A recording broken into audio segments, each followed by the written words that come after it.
Bharatiya Janata party पूरी तरीके से उद्योगपतियों के साथ है। किसानों का लंबे तौर से शोषण हो रहा है। कानून पूरी तरीके से नष्ट होने चाहिए और फिर किसान अपने आप मान जाएंगे, कोई उसमें बात ही नहीं है। जब खेत खलियान संपन्न होंगे तब किसान संपन्न होगा, किसान संपन्न होगा तो सीधे भारत संपन्न होगा।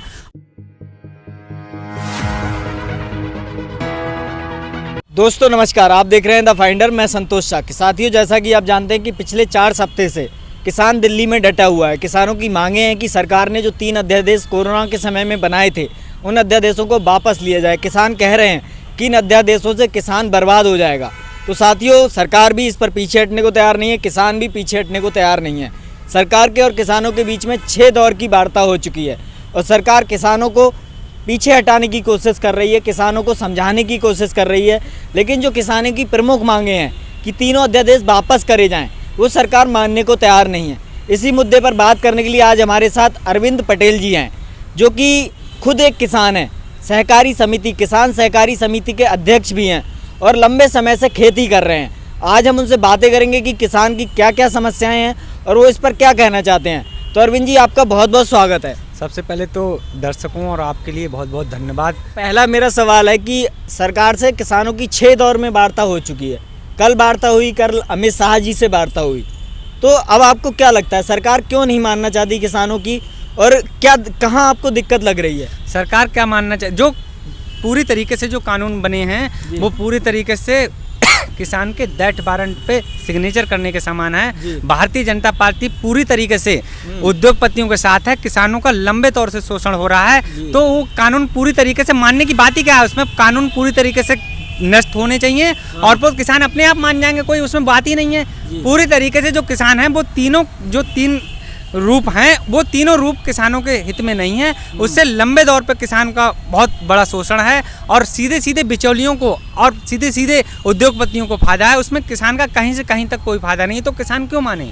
आप लोगों की किन मुद्दों पर असहमति है? उन कानूनों पर क्या असहमति है? आप किसानों की किन मुद्दों पर आप सहमत नहीं है सरकार? देखिए, जो 3 उस किसान जो पूरी तरीके से अध्यादेश हैं, उनमें जो आवश्यक वस्तु अधिनियम है, जो आवश्यक वस्तु भंडारण अधिनियम 1950 को संशोधन करके जो 2020 लाया गया है, वो पूरी तरीके से जब भंडारण उस अवश्य जो पहले भंडारण सीमा थी, वो सीमा की एक लिमिट रहती थी। सरकार के अंडर में कोई आवश्यक भंडारण नहीं कर सकता। आज वो पूरी तरीके से लिमिट खोल दी गई है। तो उससे सीधी सीधी महंगाई बढ़ेगी, किसान भंडारण कर नहीं। सरकार ये बात कहती है कि हमने किसानों के लिए भी भंडारण सीमा खोल दी है। जब व्यापारी की खोली तो किसान को भी, लेकिन किसान भंडारण कहाँ कर पाएगा? भंडारण तो व्यापारी कर पाएगा। दूसरी बात जो एमएसपी की है, जो लिखित एमएसपी की बात सरकार नहीं कर रही। जब तक लिखित एमएसपी नहीं होगी, सरकार आज 1800 रुपये का एमएसपी है। किसी 1800 रुपये में गेहूँ धान बिका है? बताइए आप। 1200 रुपये 1100 रुपये में मारा फिर रहा है, कोई लेने को नहीं है। और 2-2 महीने में किसान ने 2-2 महीने पैसे अभी तक नहीं मिले हैं। 2-2 महीने तो लाए हुए हो गए। 1200 में बिक रहा है सरकार? 1200 में सरकार नहीं, सरकार क्या, मेरे यहाँ एक साधन सहकारी समिति का मैं खुद अध्यक्ष हूँ, जिसमें मेरे यहाँ भी एक केंद्र लगा था। 4-5 दिन फट्टा टंगा रहा, उसके बाद में फट्टा टांगने पर फंटा ही चला गया वहाँ। और मैं अब आरटीआई डालूं तो उस आरटीआई में सारा का सारा गेहूँ वहाँ तुला हुआ होगा, हजारियों 5-5 हजार कुंटल, क्योंकि सीधे उससे आएगा और उसके यहाँ कागजों में बढ़ जाएगा और उसकी जो सीधे परसेंटेज होगी वो खाते में पहुँच जाएगी उन लोगों के।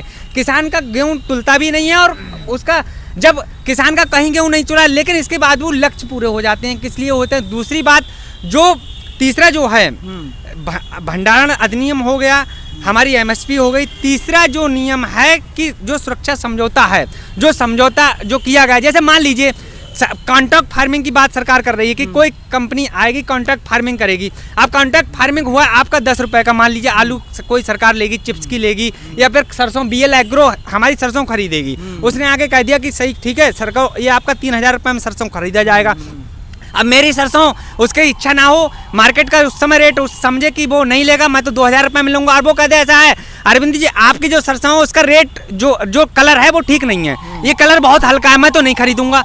तो मैं क्या करूँगा उसके लिए जो अपील की बात कर रही है कि सरकार, जो अपील आप किसान नहीं कर सकते, सीधे आईटीएम के यहाँ कर सकते हैं। उसके आप अधिकारियों की बात कर रहे हैं, अधिकारी आजकल कितना सही कर रहे हैं, किसान आदमी कितना हल चक्कर लगाता है। आपको ये बात संतोष जी अच्छी तरीके से जानते होंगे।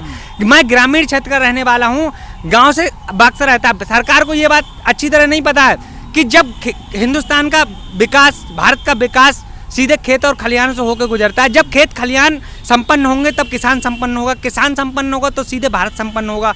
और भारत में किसान और मजदूर की आबादी 80% है। जब तक यहाँ किसान और मजदूर नहीं मुस्कुराएगा, जब तक भारत में मुस्कुराहट नहीं आ सकती है, किसी भी तरीके से नहीं आ सकती है।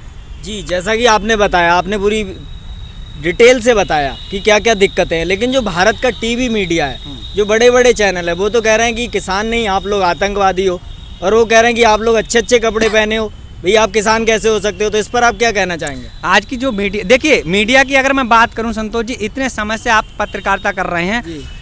आज की जो असली पत्रकारिता है वो तो आप जैसे लोग हैं। आप जैसे लोगों को ग्रेट, मुझे कहने में कोई शर्म नहीं आएगी, मैं गर्व करता हूं आप जैसे लोगों को, जो नीचे धरातल के व्यक्ति की बात सीधे सीधे आप करते हैं। ये गोदी मीडिया, इसे कंगना आज घर से निकली, अमिताभ बच्चन जी को आज बुखार हुआ, उन्होंने कितनी रोटी खाई, ये बात दिखाने की। आज क्या भारत में गंभीर मुद्दे नहीं है? गंभीर मुद्दे आज हजारों गंभीर मुद्दे हैं, लेकिन उन मुद्दों पर मीडिया कितनी बात करता है? मैंने भारतीय जनता पार्टी, आज हम भारतीय जनता पार्टी, मैं किसी व्यक्ति विशेष की बात नहीं कर रहा हूँ। जब आज किसानों की बात करें तो सीधे सीधे उन्हें कांग्रेसी घोषित कर दिया जाता है। भाई कांग्रेसी होना एक अलग चीज़ है, किसान होना एक अलग चीज़ है। तो सीधे सीधे किसान को दर्द होगा तो वो तो कहे मैं किसान बेटा हूँ, जब मेरे लिए दर्द होगा, मजदूर का बेटा हूँ, तो सीधे सीधे दर्द की बात तो कहेगा नहीं कहेगा। जी। तो मीडिया पूरी तरीके से बिकाऊ है, पूरी तरीके से। आज से पहले जो मीडिया का चौथा स्तंभ था वो आज चौथा स्तंभ नहीं, चौथा स्तंभ आप जैसे लोग रह गए, वो पूरी तरीके कठपुतली बन के रह गई है। पूरी तरीके से प्रधानमंत्री कार्यालय से मीडिया चल रही है। तो अब किसान दिल्ली में बैठे हुए हैं, कल की मीटिंग भी निरस्त कर दी गई है। अब किसानों ने कहा है कि 12 तारीख को वो फिर से पूरी दिल्ली जाम करेंगे जब तक कानून निरस्त नहीं होते हैं। तो आप लोग अब क्या करेंगे, क्या चाहते हैं आप लोग?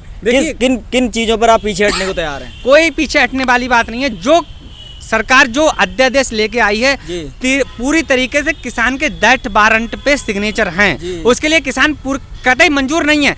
आप मोदी जी जब 2014 में सरकार में आए, सीधे सिर उस समय देखिए 2014 में भारत में जो युवाओं की संख्या थी वो सबसे ज़्यादा थी, युवाओं ने सबसे ज़्यादा वोट दिया, किसान ने सबसे ज़्यादा वोट दिया। उसने कहा कि हमारी जो दो की आय होगी वो दुगनी हो जाएगी, युवाओं को रोजगार मिलेगा। उसमें तो कुछ हुआ नहीं, सारी सरकार विफल हो गई।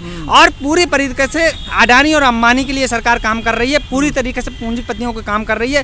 तो किसान किसी भी तरीके से पीछे हटने को तैयार नहीं है। सरकार जल्दी से जल्दी हो सके, जितना जल्दी हो सके, पूरे अपने कानून अध्यादेश तीनों वापस ले, उसी में हित कर रहा है। एमएसपी पे आप लोगों की क्या मांग है? जैसे किसान कह रहे हैं कि एमएसपी की गारंटी दे सरकार, तो इस पर किस तरह की कैसी गारंटी आप चाहते हैं? देखिए आप सीधे तौर पे जानते हैं कि जब कोई माचिस बनती है, कोई साबुन बनता है, उसकी तो एमआरपी होती है। एमआरपी से नीचे बनने अगर कोई बेचे या कोई खरीदे तो उस पर कानून है, सीधी तरीके से नहीं बेच सकता है। तो एमएसपी पे एक कानून लाने के लिए सरकार के लिए कौन सी हितकर की है? मैं ये बात कहता हूँ, आप सीधे सीधे एक कानून ला दिए कि एमएसपी से जो नीचे खरीदेगा उसके लिए सीधे कारावास होगी या उसके लिए सजा होगी। उसकी सजा का प्रावधान क्या है?